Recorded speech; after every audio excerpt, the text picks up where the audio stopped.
నా అంతటికి నేనే, నాకు ఎవరు చెప్పలా. నేను ఇంత నిస్వార్థంగా వచ్చి నేను పని చేసుకుంటా ఉంటే ఇక నాకు రోజు బురద చల్లటం నా మీద.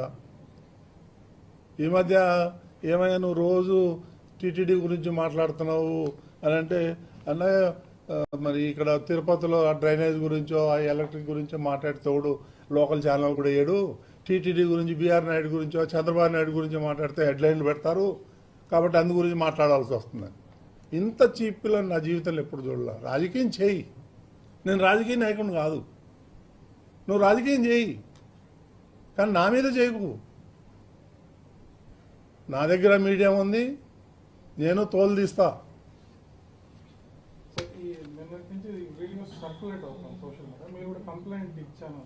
కంప్లైంట్లు ఇచ్చాను, రిజిస్టర్ అవుతుంది ఒక హాఫ్ అన్ అవర్.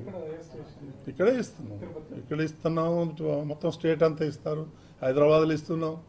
ఎవరైతే విక్టిమ్ ఉన్నారో, ఏదో గుట్టుగా వాళ్ళు సంసారం చేసుకునే వాళ్ళు హైదరాబాద్లో కంప్లైంట్ ఇస్తున్నారు.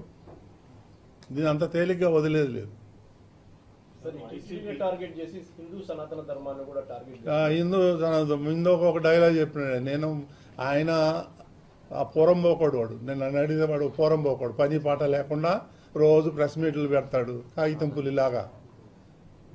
సో వాడు ఏం చేస్తాడు, హిందూ ధర్మం ఛానల్ ఉంది బీఆర్ నాయుడికి, ఇక్కడ డబ్బులన్నీ తీసుకుపోయి హిందూ ధర్మంకి అకౌంట్లో వేస్తున్నాడు. అరే నీకు బుద్ధి జ్ఞానం, నువ్వు అన్నం తినేవాడు వాడు అయితే నువ్వు రా, నువ్వు కానీ నీ ఆడిటర్స్ని కానీ పంపి నా బుక్స్ అన్ని పెడతా, చూడు ఏదైనా ₹1 తేడా ఉంటే ఛాలెంజ్ చేస్తాను నేను.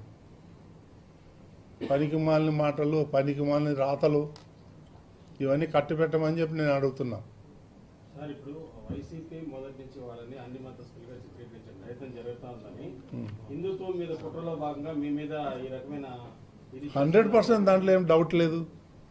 నేను ఫస్ట్ బోర్డు మీటింగ్లోనే చెప్పాను, నేను ఇక్కడంతా హిందువులు పనిచేయాలి, నాన్ హిందూస్ వెళ్ళిపోండి.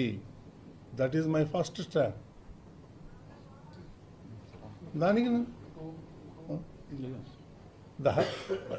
నా మీద దాడి.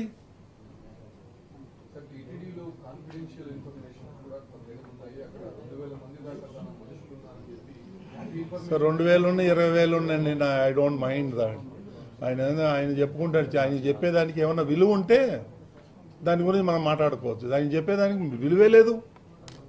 ఎంప్లాయీస్ మధ్య తెచ్చిపెట్టేది, ఎంప్లాయీస్ మధ్య చిచ్చు పెడతానికి 2,000 మంది ఉండి ఏం చేస్తారండి? If I'm doing something wrong then I have to కదా. ఏముంది, మేమేం తప్పులు చేస్తున్నాం? వాళ్ళు చేసిన తప్పులన్నీ మేము ఎతుకుతున్నాం కాబట్టి వాళ్ళకి బాధగా ఉంది. ఈడెప్పుడు పోతాడా.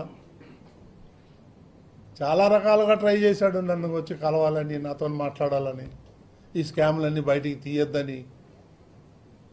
నేనేం ఛాన్స్ ఇవ్వాలా, నేను ఇచ్చేటోడిని కాదు, నేను చాలా మొండోడిని.